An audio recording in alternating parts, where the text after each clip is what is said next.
சீமானிடம் மன்னிப்பு கேளா என அர்ச்சுனா அவர்களுக்கு பகிரங்க அறிவுறுத்தல் சொன்ன மருத்துவர் ராமதாஸ் குறித்து தான் இந்த காணொளியில் நம்ம விரிவாக காண இருக்கோம்.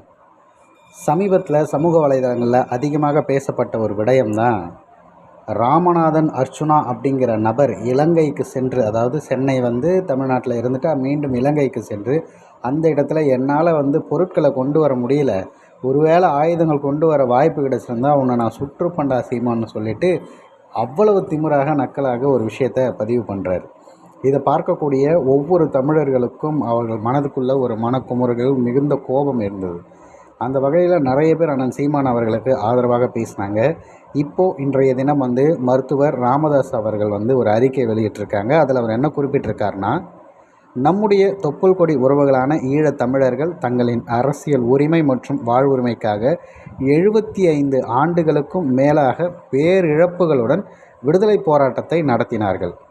போராட்ட காலங்களில் தமிழினம் பின்னடைவை சந்தித்ததற்கு சகோதர யுத்தங்களும் ஒற்றுமை இன்மையும் முதன்மை காரணம் என்பது வரலாறு நமக்கு உணர்த்தி இருக்கிறது.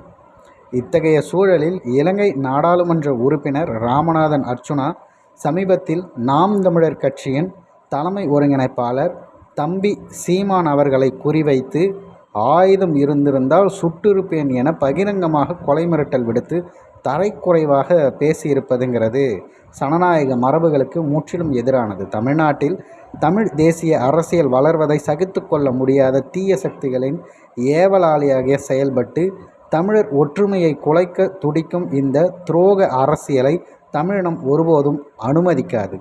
அண்டை நாட்டின் நாடாளுமன்ற உறுப்பினர் ஒருவர் இவ்வாறு பேசுவதை சம்பந்தப்பட்ட அரசுகள் வேடிக்கை பார்ப்பதும் கண்டனத்திற்குரியது. எனவே ராமநாதன் அர்ச்சுனா தனது சனநாயக விரோத பேச்சினை உடனடியாக திரும்ப பெற்று தம்பி சீமான் அவர்களிடமும் தமிழ்நாட்டு மக்களிடமும் பகிரங்கமாக மன்னிப்பு கேட்க வேண்டும் என வலியுறுத்துகிறேன். தங்கள் அன்புள்ள மருத்துவர் ராமதாஸ், நிறுவனர் பாட்டாளி மக்கள் கட்சியின் தலைவர். அவர் குறிப்பிட்டிருப்பது மிக மிக சரியான ஒரு வார்த்தையாக நாம் பார்க்கிறோம்.